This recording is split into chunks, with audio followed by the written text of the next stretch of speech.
Wait, are you lost? Because nothing about you says you belong here. Is this a joke somebody set up? Because he cannot be serious. I'm not trying to be rude, but you're making the room look cheap. You need to leave. The girl laughed in his face in front of everyone. 5 minutes later, she found out who his father was. The venue cost $30,000 to rent for a single night. That number alone told you everything about who was inside. Chandeliers so heavy they groaned against the ceiling. Flower arrangements that cost more than most people's rent. Photographers weaving through the crowd like sharks, capturing every designer label, every gleaming watch face, every strategic smile. Outside, valets sprinted between Teslas and G-Wagons like it was the Olympics. Tonight was Marcus Bellamy's daughter's wedding. Old money meeting new money. Deals getting made behind champagne flutes. Connections getting locked in with handshakes while the DJ played something soft and expensive in the background. Every single person in that room wore their wealth like armor. Every single one. Almost. The security guy at the front entrance had been working events like this for 11 years. He knew the type. He knew who belonged and who was testing the door. So when the kid walked up at 8:47 p.m., the guard's hand moved before his brain caught up. White t-shirt, plain dark jeans, beat-up Nikes that had seen better days. No watch, no chain. A small drawstring bag over one shoulder like he was heading to a gym, not a $30,000 ballroom. The guard blocked the entrance without making it obvious. "Who are you here for?" The kid looked at him. No panic, no apology, just calm. "Bellamy wedding." The guard stared. The kid stared back. There were 200 people trying to get through the door. The guard had no time for a whole interrogation. He stepped aside and let him pass, already mentally blaming the wedding coordinator if something went wrong. The kid walked in. His name was Jordan Calloway, and the moment he crossed that threshold, the room noticed him. Not warmly. People didn't stop talking about him. They talked about him quietly, the way people do when they want you to know you're being discussed but can't prove it. Is he lost? Maybe he's one of the servers. Check his badge. No badge. Walked in from the front. Someone should say something. Jordan heard fragments of it. He always did. He walked to the far end of the room, near the window that looked out over the city skyline, and he stood there alone. His posture was straight. His expression was still. He wasn't performing calm. He actually was calm. That made people more uncomfortable than anything else he could have done. Kayla Bellamy spotted him from across the room. She was the bride's younger sister, and she was stunning in a way she knew about and used deliberately. Red silk dress, hair blown out perfect, nails that matched her shoes that matched her bag. She had been laughing with two of her friends about something, holding a champagne flute she barely touched because she was counting every calorie at events like this. She saw Jordan by the window and stopped mid-sentence. "Who is that?" she said, not asking, announcing. Her friend Brianna squinted. "He came through the front door. I saw him. In that." Kayla's eyebrow went up. The look on her face wasn't anger yet. It was something colder. Amusement. She handed Brianna her champagne. She walked over. Jordan saw her coming. He didn't move. She stopped 2 feet in front of him like she owned the floor between them, which, technically, her family had rented for the night. "Hey!"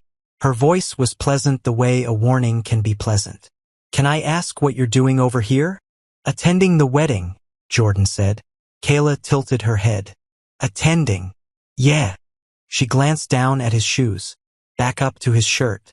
She made the assessment last exactly long enough for him to feel it. "Okay, I'm not going to be mean about this," she said, which was already the meanest possible way to start a sentence. "But this is a private event, and I'm going to need you to show me your invitation, because I've never seen you before in my life." "I don't have a printed invite," Jordan said. "I was called directly." Kayla laughed. Just a quick one, like she couldn't help it. She looked back at Brianna and her other friend Jade, who had drifted closer. "He was called directly?" she repeated, dropping her voice into a register that made the words a joke. Jade covered her mouth. Brianna shook her head slowly like she was watching something secondhand embarrassing. Jordan said nothing. "Look," Kayla said, turning back to him, softer this time. like she was doing him a favor. This is the Bellamy family event. Do you understand what that means? Do you know whose wedding this is? Marcus Bellamy's daughter, Jordan said. Priya. She's marrying Trent Hollis. They met at Columbia. He proposed in Iceland.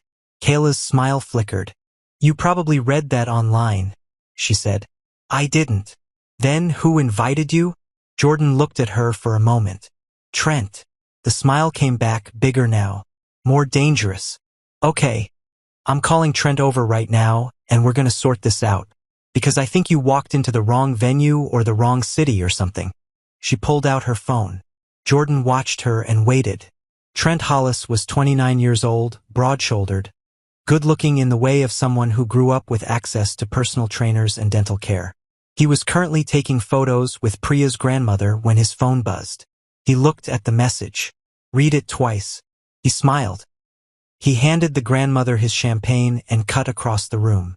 Jordan was watching the skyline through the window when he heard the footsteps. Calloway. He turned. Trent was walking toward him with his arms already open. He crossed the distance in about 4 seconds, grabbed Jordan by both shoulders, and pulled him into a hug that lasted long enough for everyone nearby to see. I've been looking all over this place for you, man. Why didn't you text me when you got here? Jordan said. Didn't want to bother you on your night. Trent pulled back and looked at him. Are you serious right now? You fly all the way from Portland and you're standing alone by the window? Come on. The room had gone quiet in a spreading circle around them. Kayla stood exactly where she'd been standing. She had not moved.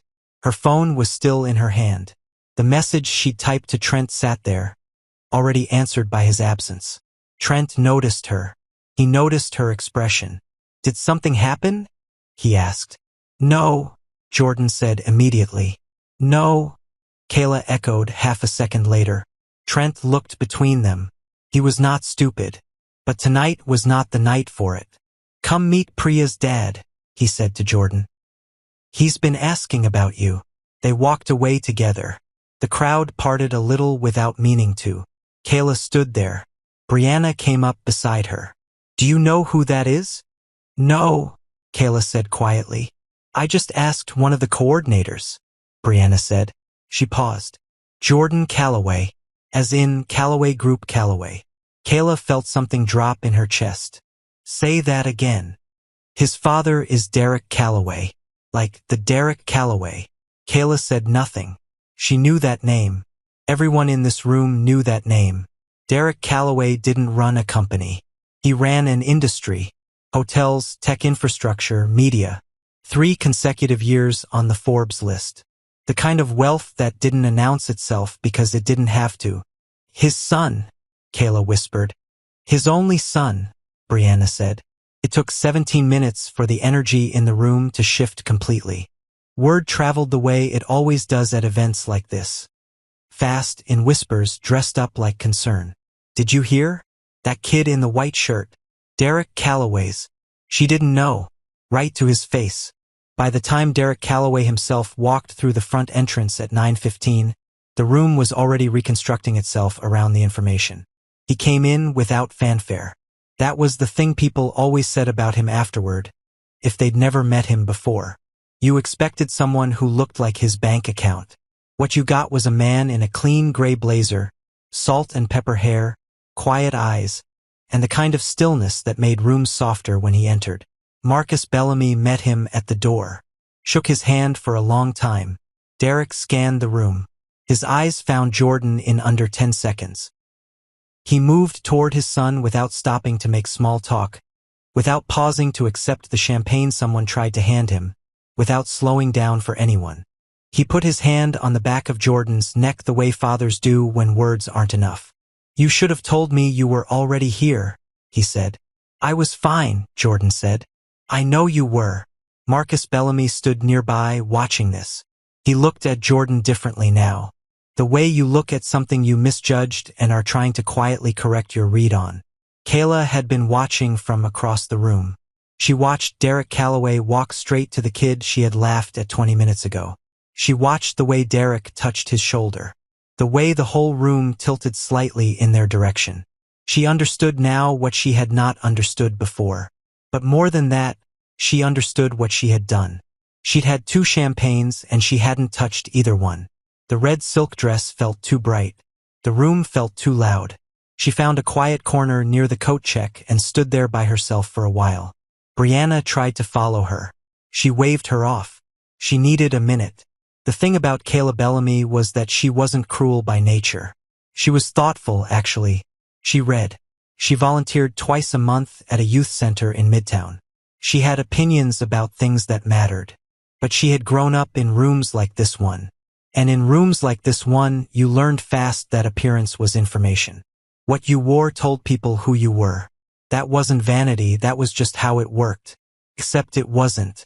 She knew that. She'd known that for years. She'd just forgotten it tonight. Standing by the coat check, she made a decision. It came to her the way decisions sometimes do. Not like a light turning on, but like a weight dropping. Sudden. Irreversible. She was going to go over there and say it out loud. Not because it would fix anything. It wouldn't. Some moments don't get fixed. They just get survived. But because she wasn't the kind of person who walked away from things she'd broken. At least she didn't want to be. Jordan was standing with Trent and 2 of Marcus Bellamy's business partners when he saw her coming. He recognized her posture immediately. The walk was different. The shoulders were lower. No champagne. No friends flanking her. Trent saw her too. He went quiet. She stopped in front of Jordan. "Can I have like 2 minutes?" she said. To Jordan only. Not to the group. Trent made a small gesture to the others. They drifted away. He followed. Now it was just the 2 of them, standing near the edge of the dance floor while the room moved around them. Kayla looked at him. He waited. "I owe you an apology," she said. Her voice was steady, but the steadiness cost her something. "Not a small one. I talked to you like you didn't belong here. I made assumptions about you based on your clothes, and I said it out loud in front of people, and I made sure you knew what I was doing. That was mean. It was wrong. I'm sorry." Jordan didn't react immediately. She held his gaze because she owed him that much. Not looking away was the least she could do. "I'm not asking you to be cool with it," she said. "I'm not asking you to say it's fine because it isn't. I just needed to say it." The room moved. The music played softly. A photographer passed by without stopping. Jordan was quiet for long enough that it was uncomfortable. Then he said, "Do you actually believe that? Or are you apologizing because you found out who my dad is?" Kayla felt that land exactly where he'd thrown it. She didn't rush to answer. She thought about it. Actually thought about it. "Both," she finally said. "And I know that's not a great answer, but it's the honest one." Something shifted in his expression. "Okay," he said. "Okay. I believe you." He paused. "And yeah, I forgive you." Kayla exhaled. She hadn't realized she'd been holding her breath. "Why?" she asked. "Because being angry about it doesn't do anything useful," Jordan said. "And because you came over here when you didn't have to. You could have just avoided me for the rest of the night." "That's not how I was raised," she said. "Me neither," he said. A pause opened between them. Not empty. Full of something that hadn't existed 20 minutes ago. "Your dad," she said quietly. I've watched him in interviews. He seems like the real thing." "He is," Jordan said. "He's also the reason I came tonight looking like this." Kayla frowned slightly. "What do you mean?" Jordan glanced down at his shirt. "He made me do it.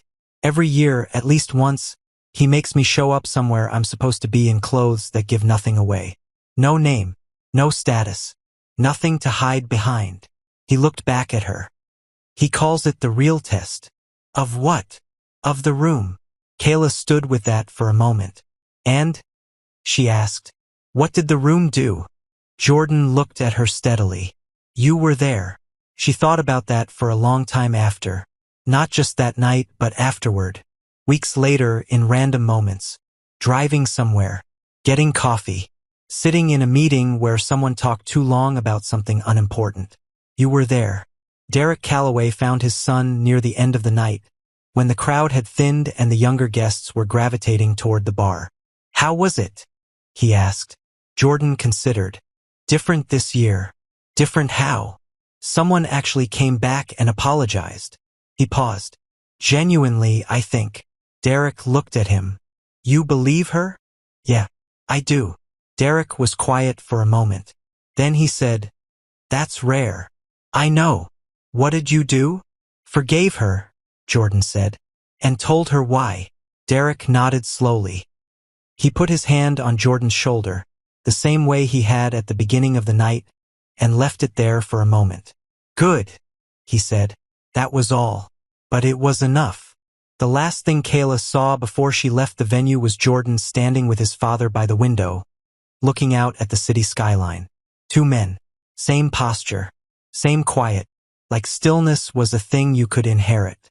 She got in the car and the driver pulled away from the curb, and the venue got smaller in the back window.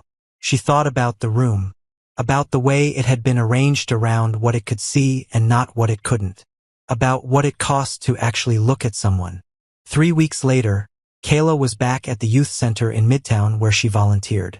One of the kids, 14, oversized hoodie, headphones around his neck, walked in late and sat in the back without making eye contact with anyone. Some of the other volunteers glanced at each other. Kayla pulled up a chair and sat next to him. What's your name? He looked at her sideways, suspicious, like he was waiting for the next move. Dre, he said. You good, Dre? Yeah. Okay. She didn't push. She just stayed there.